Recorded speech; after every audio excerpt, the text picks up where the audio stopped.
नमस्कार, आप देख रहे हैं 5 की बात और मैं हूं नगमा। इस बुलेटिन की शुरुआत करते हैं संसद में हो रहे संग्राम से। 18वीं लोकसभा के पहले सत्र की शुरुआत ही स्पीकर के चुनाव को लेकर पक्ष विपक्ष में टकराव से शुरू हुई है। अब तक ज्यादातर आम सहमति से ही स्पीकर का चुनाव होता रहा है, लेकिन इस बार विपक्ष भी अपना उम्मीदवार खड़ा कर रही है क्योंकि विपक्ष डिप्टी स्पीकर पद चाह रही है। लेकिन फिलहाल सत्ता पक्ष का कहना है कि वो इस मामले को बाद में देखेंगे, पहले विपक्ष अध्यक्ष पद पर समर्थन दे, और विपक्ष इसके लिए तैयार नहीं है कि वो पहले अध्यक्ष पद के लिए समर्थन दे दे और बाद में डिप्टी स्पीकर के पद का मामला तय हो। तो 48 सालों के बाद लोकसभा स्पीकर को लेकर चुनाव होने जा रहे हैं। एनडीए के ओम बिरला के सामने विपक्ष ने के सुरेश को मैदान में उतारा है। राहुल गांधी जी ने कहा कि खड़गे जी ने संसदीय परंपरा का वैसे जहां तक खड़गे जी का प्रश्न है, एक सीनियर लीडर हैं, उनका सम्मान करता हूं। कल से लेकर आज तक उनसे 3 बार हमारी बात हुई है। पहली बार चुनाव होने जा रहा है। इस चुनाव को क्या लोकतंत्र के लिए कहेंगे? राजनाथ सिंह जी का खड़गे जी को फोन आया।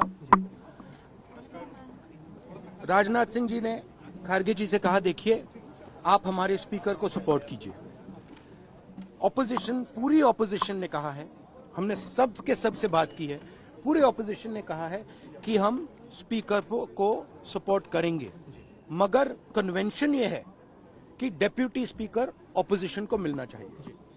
राजनाथ सिंह जी ने कल शाम कहा था कि वो खड़गे जी को कॉल रिटर्न करेंगे। अभी तक राजनाथ सिंह जी ने खड़गे जी का कॉल रिटर्न नहीं किया है। तो मोदी जी कह रहे हैं कंस्ट्रक्टिव कोऑपरेशन हो, और फिर हमारे नेता को इंसल्ट करा जा रहा है। तो बात जो है वो यहीं पर अटकी हुई है कि अगर हम स्पीकर के पद के लिए, या विपक्ष जो है वो सपोर्ट करती है सत्ता पक्ष को, तो क्या डेप्यूटी स्पीकर का पद मिलेगा? विपक्ष की ओर से स्पीकर पद के उम्मीदवार के सुरेश हैं और उन्होंने ये कहा है कि डेप्यूटी स्पीकर पद पर विपक्ष का अधिकार है जिसे वो देना नहीं चाहते हैं। मेरे साथ के सुरेश हैं। How do you see your candidature? How difficult it will be for you to defeat? No. My party and India Alliance has to be decided to contest the Lok Sabha Speaker election. That's why I filed a nomination. Details you ask the party leadership. But NDA has the numbers, the majority. How will you give a challenge to Om Birla? This is not a number issue. This is for the convention of the Lok Sabha. Yeah. Speaker post is the ruling party. Then Deputy Speaker goes to opposition. Yeah. But the government is not ready to give us the Deputy Speaker. That's why we are contesting. So you are fighting to protect the parliamentary convention? Yes. तो हमारे साथ इस वक्त इस बारे में बातचीत के लिए, इसे समझने के लिए मौजूद हैं पीडीटी आचार्य, जो पूर्व महासचिव रहे हैं लोकसभा में, यानी कि फॉर्मर सेक्रेटरी जनरल हैं। बहुत धन्यवाद आपका, आपके समय के लिए। ये जो बात राहुल गांधी कह रहे हैं, के सुरेश कह रहे हैं कि हम लोगों ने कहा कि विपक्ष जो है वो सपोर्ट करेगा अध्यक्ष पद के लिए सत्ता पक्ष को, लेकिन डेप्यूटी स्पीकर के पद पर विपक्ष का अधिकार है, यही कन्वेंशन रहा है। आप बताएं, कन्वेंशन ये रहा है हमेशा, ऐसा होना चाहिए, ये जरूरी है?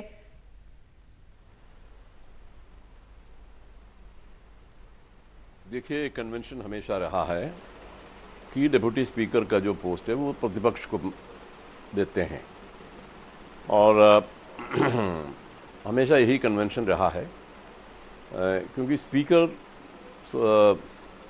निश्चित तौर पर स्पीकर रूलिंग जो पार्टी है या अलायंस है, जो भी हैं, तो उनका ही होता है। तो डिप्टी स्पीकर प्रतिपक्ष का होता है। ये परंपरा, ये कन्वेंशन हमेशा चला आया है। अब इस बार पता नहीं क्या है, मुझे पता नहीं है, और जो बातचीत होती है इन पार्टियों के बीच में, उसके बारे में हमें कोई जानकारी तो नहीं है। वैसे भी वो पॉलिटिकल लेवल पर डिस्कशन है, उसमें मैं नॉर्मली कोई अपना ओपिनियन जाहिर नहीं करता उस पर। आपने जैसा कहा कि ऐसा कन्वेंशन रहा है, तो ये एक सहमति होती होगी ना पक्ष और विपक्ष के बीच में कि एक स्पीकर जो है वो अध्यक्ष पद जो है वो सत्ता पक्ष के पास जा रहा है, तो जो विपक्ष है उसके डेप्यूटी स्पीकर हों तो एक तरह से एक संतुलन बना रहता है। तो ये आपसी अंडरस्टैंडिंग के साथ होती होगी पीडीटी आचार्य, ऐसा बाध्य नहीं है, लेकिन एक बात जो है मिलकर काम करने की होती है। कल ही प्रधानमंत्री ने सहमति की बात की, तो अब विपक्ष ये कहता है कि जब तक आप हमें इसका आश्वासन न दें हम नहीं सपोर्ट करेंगे स्पीकर पद के लिए। ऐसे में एक बार फिर से एक चुनाव की स्थिति खड़ी हो गई है।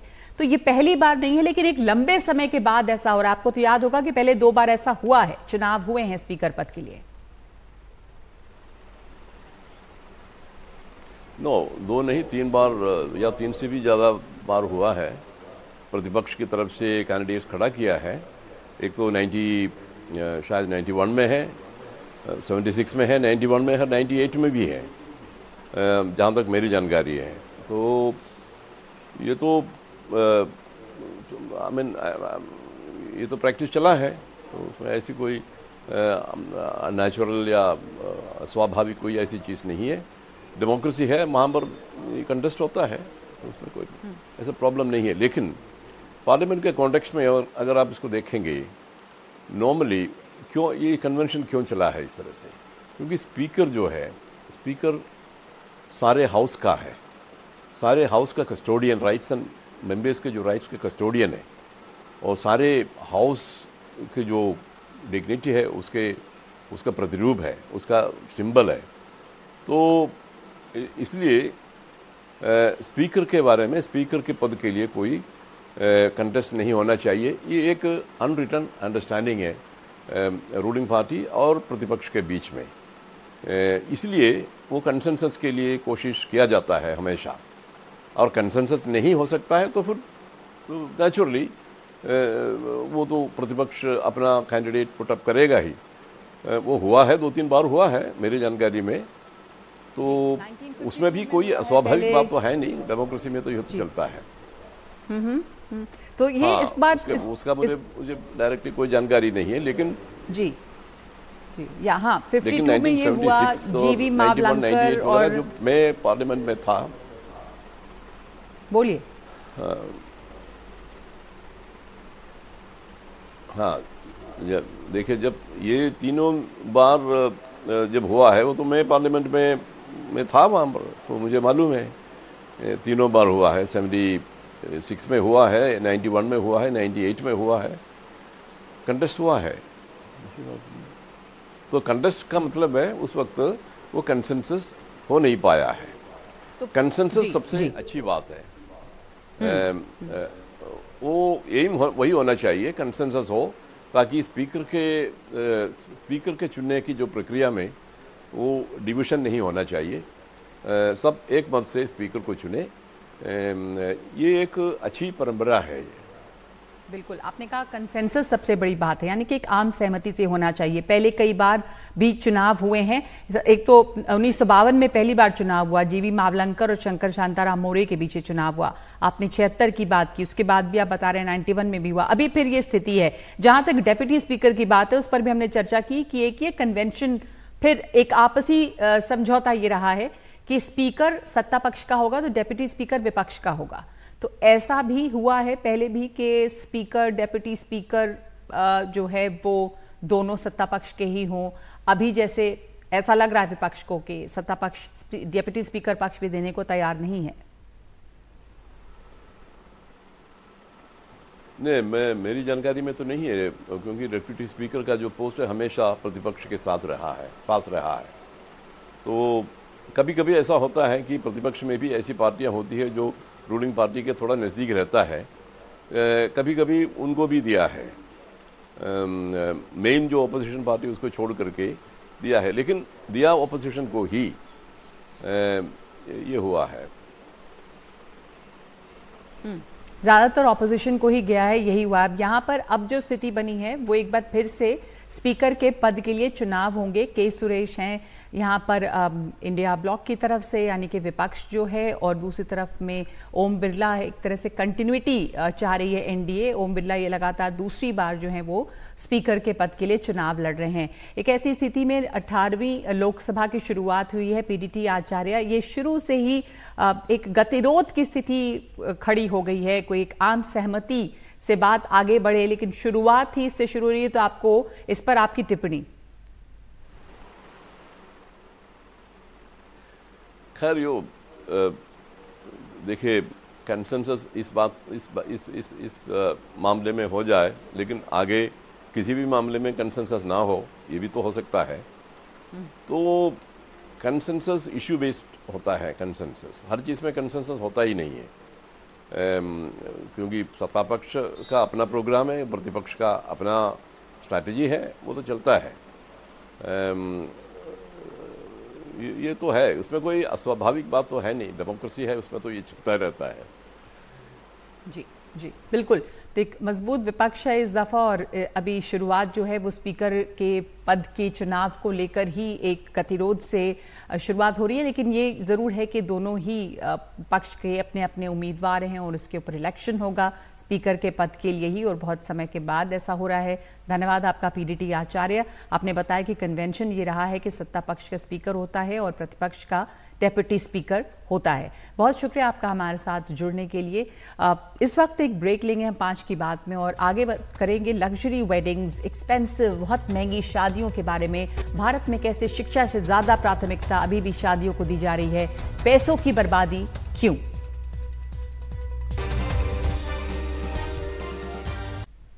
हिंदुस्तानियों को शादी पर खर्च करने का काफ़ी शौक है और ये पुराना चलन भी रहा है। गरीब से गरीब भी शादी के लिए पैसे जोड़कर रखता है, और अमीरों की तो फिर क्या बात। यहाँ भारत में शायद सबसे महंगी शादियों का भी रिकॉर्ड है, और साथ ही भारत लग्जरी सेलिब्रिटी शादियों के लिए पसंदीदा डेस्टिनेशन भी है। और शादियों पर होने वाले खर्च अब सारी हदें पार कर रहे हैं। एक नई रिपोर्ट है जेफरीज की, जिसके मुताबिक अमेरिका के मुकाबले भारतीयों का शादी खर्च दोगुना है। भारत शादियों पर सालाना करीब 10 लाख करोड़ का खर्च करता है। भारत में हर शादी में औसतन 12 लाख का खर्च होता है। भारत में प्रति शादी खर्च प्रति व्यक्ति GDP का 5 गुना है। देश में जो जेवरात हैं उनकी बिक्री में शादी के आभूषणों का हिस्सा 50 से 55% है। चीन में शादी का खर्च भारत से भी ज्यादा है। हर साल चीन में शादियों का खर्च करीब 14 लाख करोड़ है। इतनी महंगी शादियां यहाँ क्यों की जा रही हैं, खास करके ऐसे देश में जहाँ पर अमीर गरीब का फासला लगातार बढ़ा भी है। हमारे साथ बात करने के लिए प्रोफेसर आर्यन त्रिपाठी हैं इस मुद्दे पे, जो समाजशास्त्री हैं। साथ ही मेरे सहयोगी अरुण सिंह हैं। अरुण, आपसे मैं शुरुआत करना चाहती हूँ। आपने एक लंबी रिपोर्ट भी इसके ऊपर की है, तो आपने क्या पाया उस रिपोर्ट के दौरान में? आखिर किन चीज़ों पर लोग इतना बेतहाशा जो खर्च करते हैं, या इतना करोड़ों का जो खर्च होता है शादी में, वो किन चीज़ों पर होता है? नगमा, हमने एक पूरी डॉक्यूमेंट्री तैयार की थी जिसका नाम था शादी मुबारक, और हम अक्सर जब भी शादी की कॉन्वर्सेशन करते हैं तो माँ बाप पर ये रिस्पॉन्सिबिलिटी डाल देते हैं कि क्योंकि वो पुराने ख्यालात के और उन्हें लगता है कि शादी सबसे बड़ा इवेंट है और वो खर्चा करना चाहते हैं। बट जो मैंने पाया वो ये कि आज की जनरेशन भी कम नहीं है, क्योंकि सोशल मीडिया का युग है, क्योंकि थोड़ा दिखावे का ज्यादा चलन है। ऐसे में अब यंगस्टर्स ने भी बहुत ऐसे चीजें शुरू कर दी हैं, ट्रेंड शुरू कर दिए हैं जो खर्चे का घर है। जिस तरीके से शादियों में पहले सिर्फ अगर 5 साल पहले की बात करें तो प्री वेडिंग शूट होता था, अब यंगस्टर्स नाइट होती है, बाकायदा एक अलग पार्टी, या मिनी मून का ट्रेंड है, विच इज एक हनीमून तो है ही, लेकिन उससे पहले एक और छोटी वेकेशन, या एक कैंडिड फोटोग्राफर है जो अलग से 2 से 2.5 लाख रुपए लेता है आपकी शादी कवर करने के लिए, और उसका काम सिर्फ कैंडिड फोटोग्राफी है, वो प्रॉपर पोजेस वाली फोटोग्राफी नहीं करेगा। तो आज की जनरेशन में भी because of social media, may be because तो ये जो आप बात कर रहे हैं अरुण, कि ये कैंडिड फोटोग्राफी अलग है, जो वेडिंग में इवेंट्स में उसकी फोटोग्राफी है, सोशल मीडिया ट्रेंड्स कितने हैं, वो आमतौर पर सिर्फ अमीरों तक सीमित है, या ये middle class, upper middle class, ये सब जगह आ गया है? क्योंकि एवरेज इंडियन शादी जो है उसमें भी खर्च बेतहा बढ़ गया है। शादी इंडस्ट्री की सबसे इंटरेस्टिंग बात नगमा यही है कि आप हर चीज कर सकते हैं और आपको हर दाम में वो मिलेगी। तो ऑफ कोर्स एक खर्चे का एक अलग घर जरूर हो जाता है वहां पर। अगर आप कैंडिड फोटोग्राफर भी कर रहे हैं तो वो भी अगेन हर बजट में बन रहा है। कुछ सोशल मीडिया वाली ऐसी एजेंसीज हैं जो सिर्फ शादियों का ही काम करती हैं, कुछ वेडिंग कोरियोग्राफर्स जिनकी पूरी कंपनी है जो सिर्फ वेडिंग की ही कोरियोग्राफीज करती हैं, पर अगेन उसमें पूरी कैटेगरीज है। तो इवन बहुत अमीर शादी, बड़ी शादी भी, और अगर कोई शादी लग्जरी नहीं भी है उसमें भी ये सारी चीजें, बट ऑफ कोर्स वो स्तर जरूर बढ़ा है।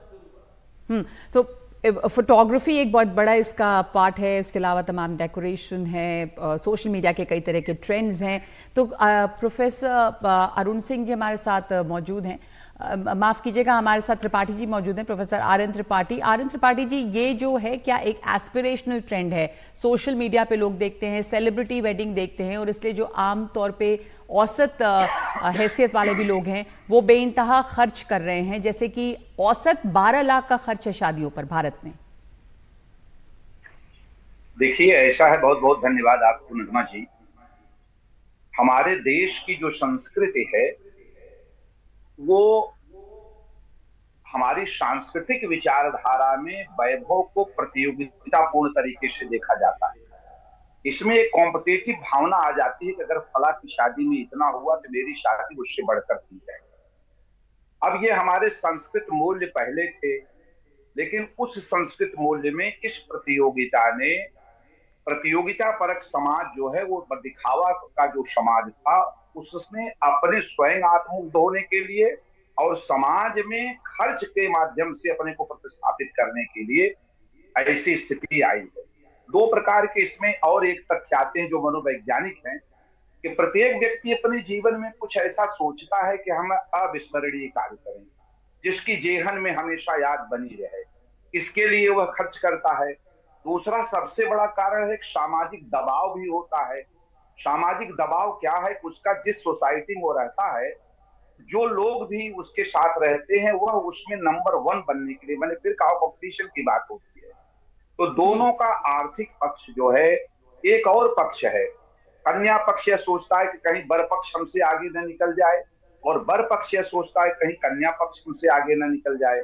तीसरी बात जो अभी कह रहे थे हमारे दूसरे जो आपके चैनल पर थे, उनको धन्यवाद देना चाहता हूं।